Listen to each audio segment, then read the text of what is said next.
ఈ మందు అనేది చాలా కాలం వెనుక ఆల్కహాల్ కన్నా ముందు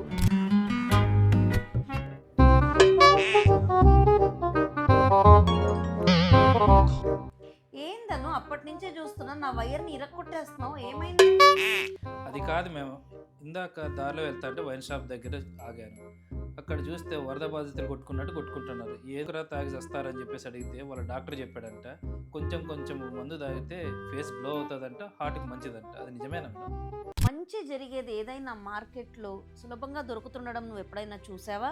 పైగా మందు మంచిగా మాట్లాడుతున్నావు నువ్వు. సో ఈ మందు గురించి ఒక ఇంట్రెస్టింగ్ ఫ్యాక్ట్ ఒకటి చెప్తా విను. ఈ మందు అనేది చాలా కాలం వెనక ఎవిడెన్సెస్ రీసెర్చెస్ అనేవి ఏవీ లేనప్పుడు కొంచెం కొంచెం తీసుకుంటే హార్ట్ కి మంచిది, హెల్త్ కి బెనిఫిట్స్ ఉన్నాయి అని అనుకునేవారు. కానీ సర్ప్రైజింగ్ విషయం ఏంటంటే ఈ ఆల్కహాల్ కన్నా ముందు వాళ్ళ డైట్ అనేది చాలా హెల్దీ డైట్. వాళ్ళు తీసుకునే ఫుడ్ లో ఉన్న హెల్దీ బెనిఫిట్స్ ని వాళ్ళు మర్చిపోయి అదంతా ఆల్కహాల్ వల్ల వచ్చింది అని అనుకునేవారు. సో అది మందు మంచిది కాదని మనకి తెలుసు కదా, కానీ మంచిది కానిదానికే ప్రొపగాండా ఎక్కువ ఉంటుంది. సో ఇప్పటికీ కూడా జనాలు ఆల్కహాల్ కొంచెం మంచిది అని అనుకుంటున్నారు. టు బీ ఫ్రాంక్, ఇలానే కొంచెం ఆల్కహాల్ తీసుకున్నారంటే ఫస్ట్ హార్ట్లో ఇర్రెగ్యులారిటీస్ వస్తాయి, తర్వాత స్ట్రెస్ వస్తుంది, తర్వాత టెన్షన్ పెరుగుతుంది. ఏమనుకుంటారు, టెన్షన్ అయిపోతుంది, మందు తాగితే తగ్గుతుందేమో అనుకుని మళ్ళీ తాగుతారు. అలా తాగుతూ తాగుతూ హెల్త్ని అప్సెట్ చేసుకొని లివర్ డ్యామేజ్ చేసుకొని హార్ట్ ప్రాబ్లమ్స్ తెచ్చుకుంటారు. ఇవన్నీ కాకూడదంటే